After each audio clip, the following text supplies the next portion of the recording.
go and check this out.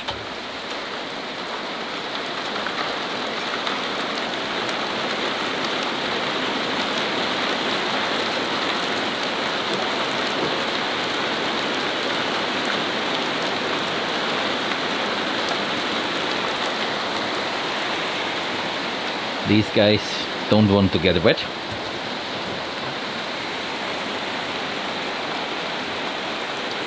It's supposed to be a major kind of event, but so far it's pretty light. But it does rain.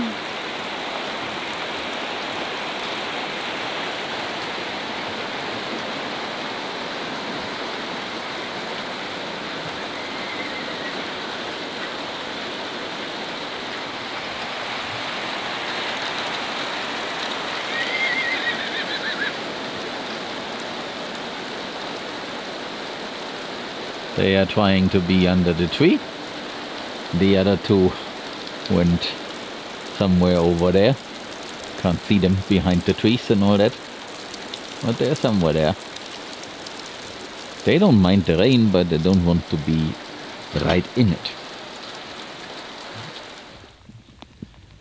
So today it is also raining.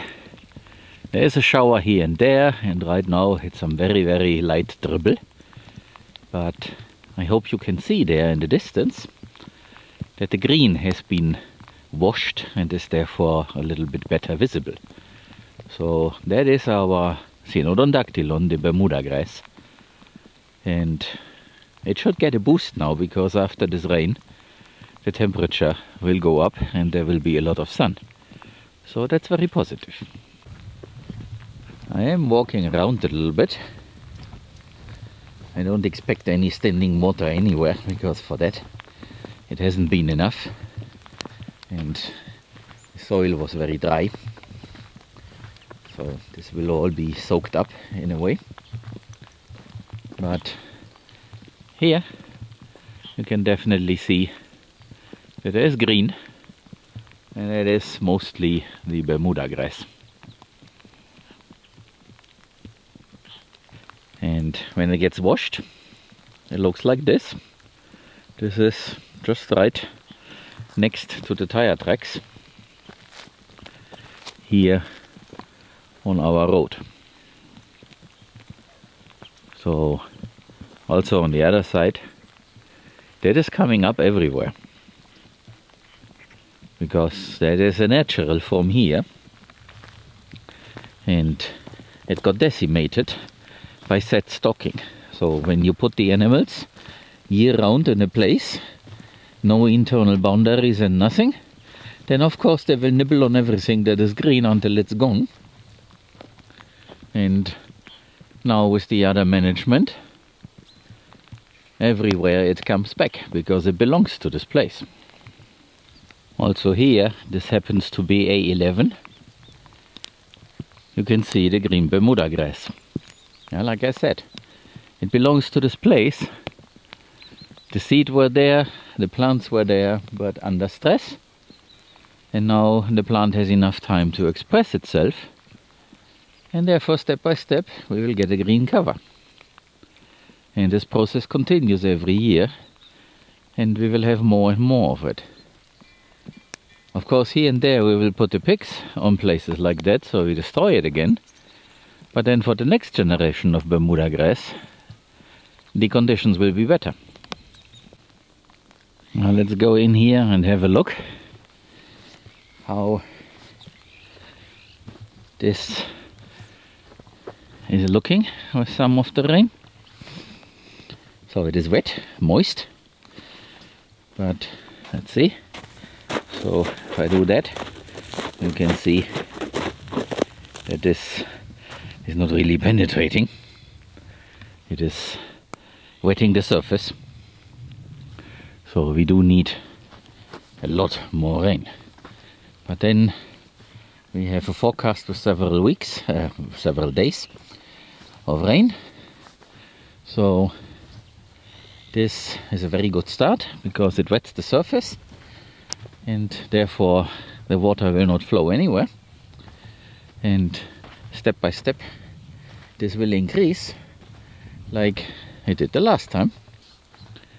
And maybe we will now get enough water to fill up our tanks, the tanks in the soil.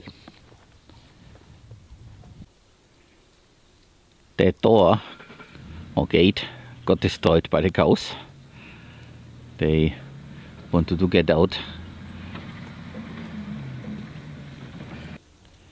Here we do have some happy pigs in all their wetness.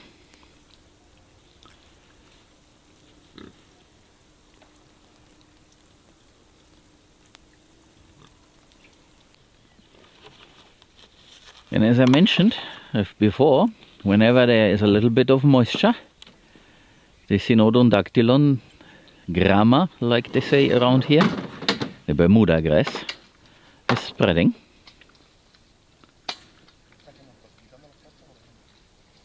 And of course now it will be a little bit sad that these boys will come in here in a short while and they will then uproot all that. But that's not a problem, because these roots are biomass that will feed the soil, and then the Bermuda grass will come back to together with all the other plants that we are going to establish in here. So it's not a loss. This is just a cycle.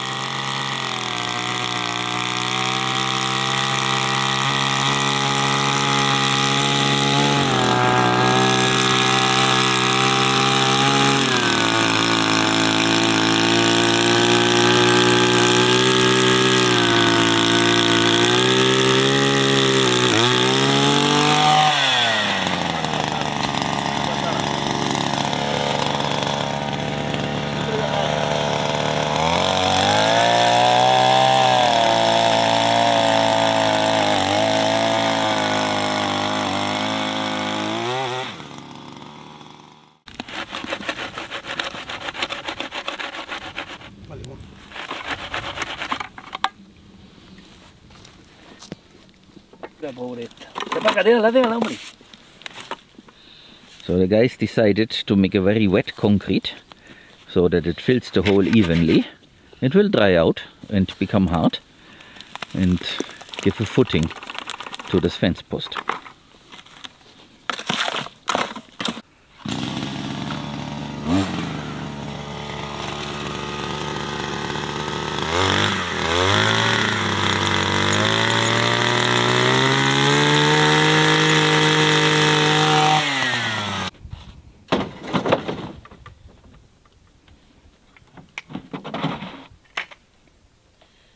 ¿Cómo? ¿Otro más? ¿Otro más?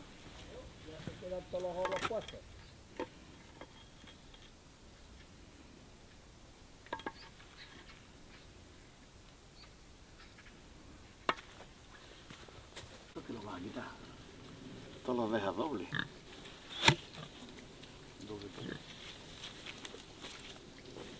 ¿Este cemento hecho? Sí. Cuando echemos la línea a ver por dónde vamos a pasar, pues si vamos a echar recta, si vamos a torcer o no vamos a torcer. Vamos a echarla ahora a ver cómo se queda.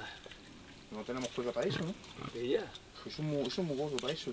No se queda bien, hombre. La que traje el otro día.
we do have another volunteer here. What you see here in Spanish around here is called Hierba Buena, good grass. And this is one of the ingredients for a mojito. So add rum and there you go.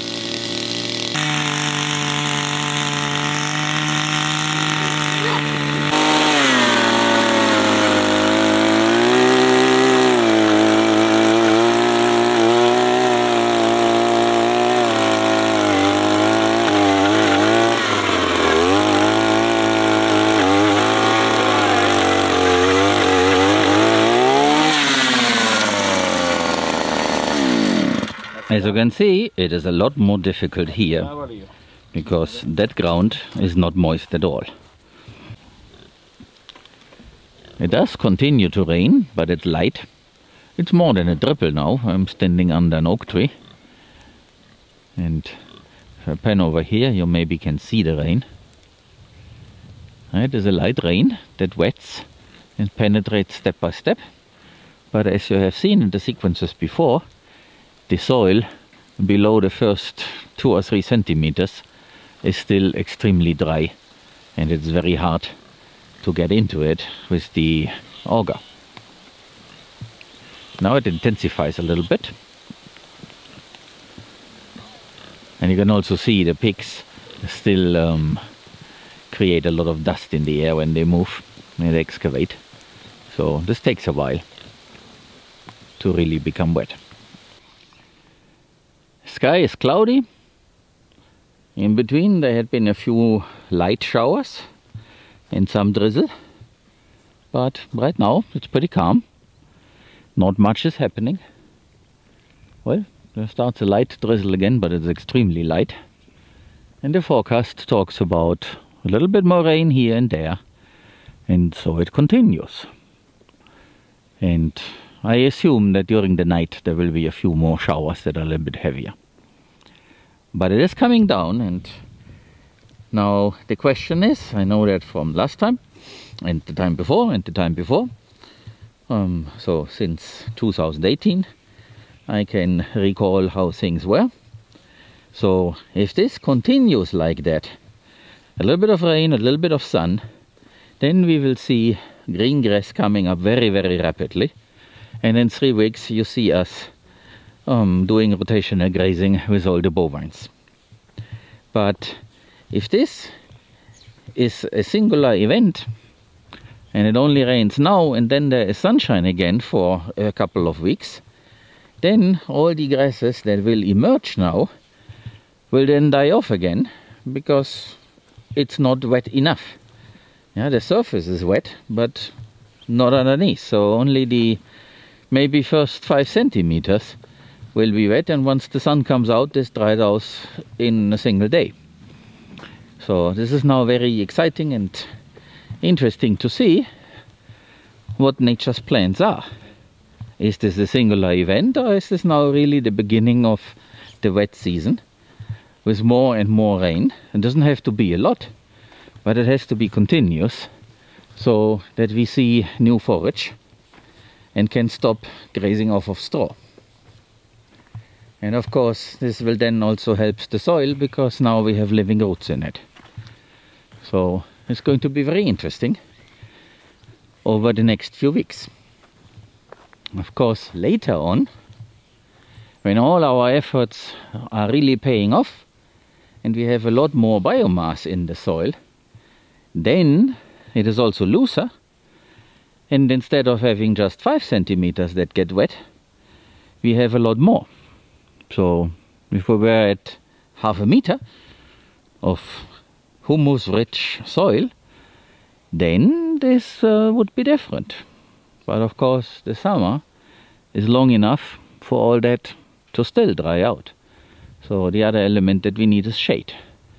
And we will see how it goes in here, because there will be shade, because of all the trees and other plants that we will put there.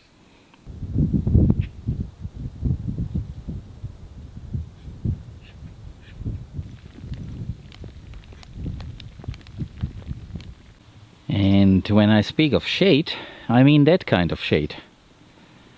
So here we have a lot of plants that reach up and create a lot of shade.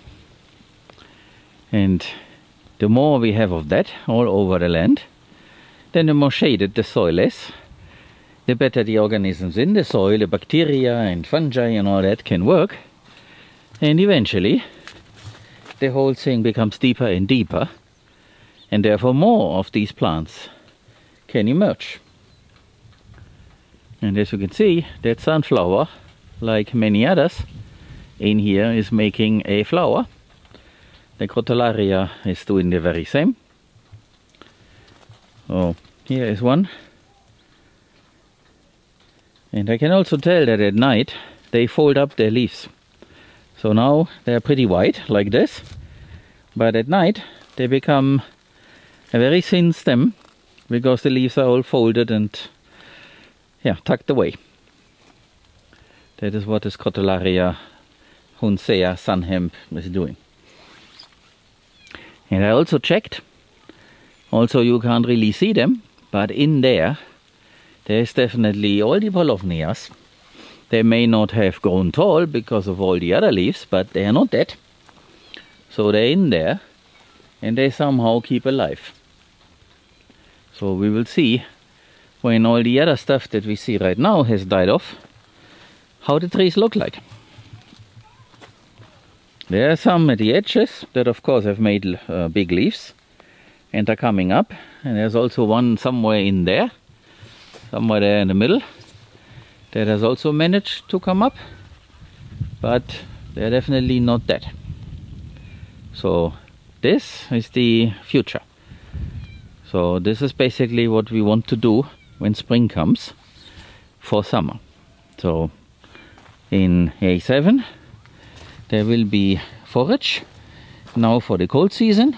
We are waiting on the shipment to arrive, and then they will harvest that, and at the end of spring, so by May, we want to seed this very same mix here, and also work strategically with a few of the Paulownia trees because they grow well over summer. And the best proof is right there. So these trees are now definitely at the 2.40 m mark, and before they shed the leaf they will grow a little bit taller. So that stuff definitely works, and therefore we are going to use this a lot in order to make some visible improvements and also lower our bill for the straw. Because if we can cultivate something, that was the idea last year or this year, then it's definitely better than just to buy something, because the straw that we buy is not feeding the soil in the same way as if we were growing something. So we know that this can be done now, given that there's irrigation, and this time there will be no strike, I hope, so things will be better going forward. We even get some blue sky now, so that's a pause between two rain events, I guess.